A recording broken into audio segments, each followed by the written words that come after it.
حضرت سیدنا فاروق اعظم رضی اللہ تعالیٰ کے حالات میں میں نے پڑھا کہ 22 لاکھ مربع میل پر آپ کی حکومت، قیصر و کسریٰ آپ کے نام سے کانپتے ہیں،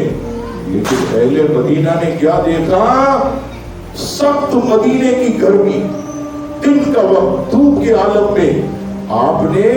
اپنے ہاتھوں سے مشکیزہ بھرا، کتنا بڑا مشکیزہ بھر کر آپ ایسے کاندھے پر اٹھا کر اسے مدینے کی گلیوں سے جا رہے ہیں۔ سارے اہل مدینہ دیکھ رہے ہیں کہ فاروق اعظم کو کیا ہوا، یہ اللہ اکبر سخت گرمی میں آپ مشکیزہ بھر کر کاندھے پر اٹھا کر لے جا رہے ہیں۔ کسی خادم سے کہہ دیا ہوتا، کسی غلام سے کہہ دیا ہوتا، بیت المال میں اتنے لوگ بیٹھتے ان سے کہہ دیا ہوتا، یہ خود کیوں اٹھے؟ کسی نے پوچھا علی جا یا امیر المومنین آپ کو کیا ضرورت تھی جانے کی، یہ اتنے خادم بیٹھے ہیں، یہ غلام بیٹھے ہیں، ان سے فرما دیتے۔ حضرت فاروق اعظم کہتے ہاں تم ٹھیک کہتے ہو، ان سے کہتا یہ منع نہ کرتے، ان کو حکم دیتا یہ حکم کو نہ توڑتے، لیکن وجہ یہ ہے میرا نفس مجھ سے کہنے لگا اے عمر تو تو بڑا آدمی بن گیا ہے، عمر تو ایسا ہو گیا، قیصر و کسریٰ مجھ سے کانپتے ہیں،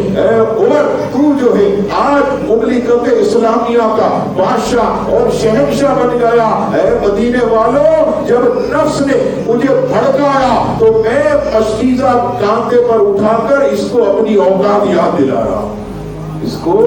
نفس کو اپنی اوقات یاد دلا رہا ہوں۔ تو آپ نے سمجھ لیا